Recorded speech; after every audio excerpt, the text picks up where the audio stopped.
Derbyshire and East Staffordshire, Sally Pepper on BBC Radio Derby. So author Johnny Leavesley from Olrowas is here with his first novel, Fragile Boundaries. Now, as I mentioned earlier on in the introduction, it's about a daughter of a wealthy Jordanian businessman driven to have a successful career in her own right.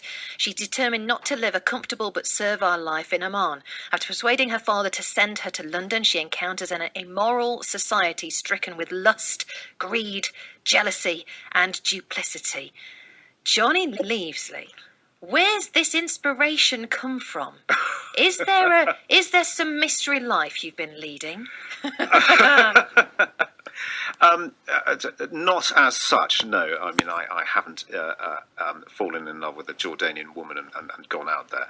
I do know Jordan quite well. I know the Levant and the Middle East, and I know a little bit of Arabic. Indeed, I learnt it in Derby. Yeah, I used to go to night school here. I'm a little bit rusty, but it was enough to give me an understanding when I was travelling out there. And it's essentially writing about what you know about, and I certainly understand the world of business that interacts at a certain level there. And I've seen quite a lot of Jordan and Jordanian society, and there is quite a lot of interaction between Jordan and Britain. It's a very troubled region, but that is a very stable country, and they have great affection for the British, unlike some other countries in the area and elsewhere throughout the world. And it's a great place to visit, and it's a great place where we're made very welcome. So there's a long tradition, especially of a certain type of Jordanian, of coming over here for education, and then going back to Jordan to have a career. And it struck me that there was interest there in having a connection. So the story is really a clash of cultures, and a clash of cultures on several levels, of East meets West, of Christianity meeting Islam, of boy meets girl. And at the centre of it is this young woman who is battling against what I'm afraid still exists at all levels of the Arab world, of a sort of natural misogyny. Of course, I mean, in Jordan, it's an educated and wealthy country, and all women are going to get educated. But it's a question of what she does with that education when she's got it. She wants to have a career. She wants to be able to choose her own husband, and wants to be able to choose when she gets married. And it's no real exaggeration to say that there is probably a lot of social pressure, that they have to marry early, and they have to have the traditional role of the woman in the home, which was more commonplace here several decades ago, which we have with various bumps and ups and downs, and not very elegantly, have got to the position we are now, which is still some way to go in terms of women equality, even in this country. So in other parts of the world where they've got much deeper rooted troubles, that you're going to have that as well. So she comes over, and she's at university in London, and she meets a young English businessman, and they fall in love. So it works as a romance on that level. And he asks her, rather bravely, to go back and visit her family in Jordan, which he does. But I'm afraid it doesn't go well. Okay. Without giving too much away. Without giving too much away, yeah. Yeah, okay.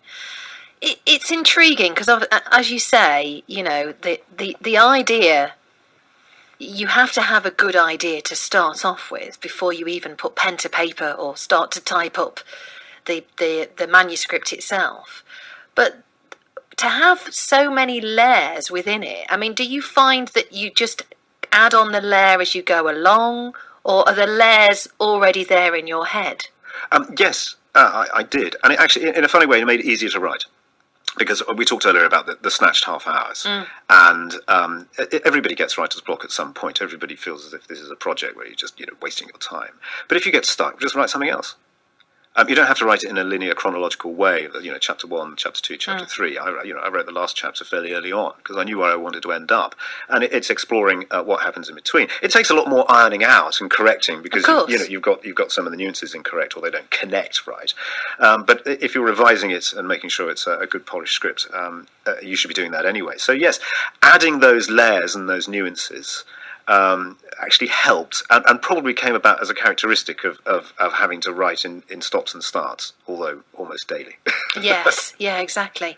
How many rejections did you face? Every writer gets rejections, but I think I was quite lucky. I didn't actually. I think when you are writing, and if you are out there and you're finishing a manuscript and you want to send it off, do send it off and carry on improving it and carry on writing your next story. But send it off and don't count the rejection slips, of course, because it'll only depress you. Yeah. I was quite lucky. I think I got 6, 7, or 8 rejections really before I had a. Which actually isn't that many, is it? Not that many. I was expecting 2 or 3 times that many. Yeah.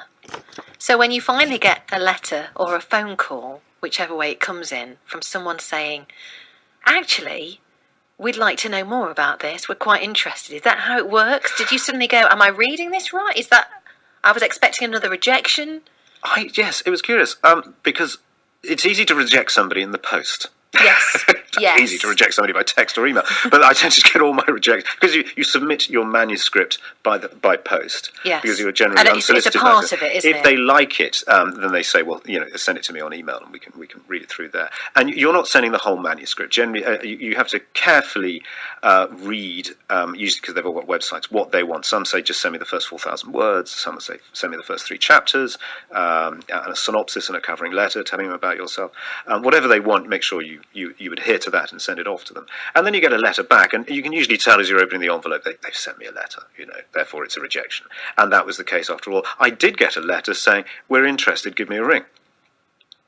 And so you pick up the phone. So you sat down for a moment. Yes, you rather hope that they're... You rather hope that they remember you, So, do you remember writing this letter? And you said, give us a ring. And they said, and they're quite non-committal. And they said, well, send us everything you've got that you think you've finished, and send it on email. And then, of course, they've got to read it. And you're there biting your nails 2 days later.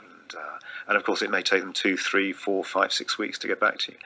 And they asked me to go and see them, and they said, well, you've got something we can work with, but we have these focus groups. I said that earlier. These book club readers, and they're our targeted readership, and we trust them because we've done through this process before, and you're going to have to pay attention to them. And so you have to go through that process. But finally, at the end of the day, you receive the copy, and there it is right in front of you now. Yes.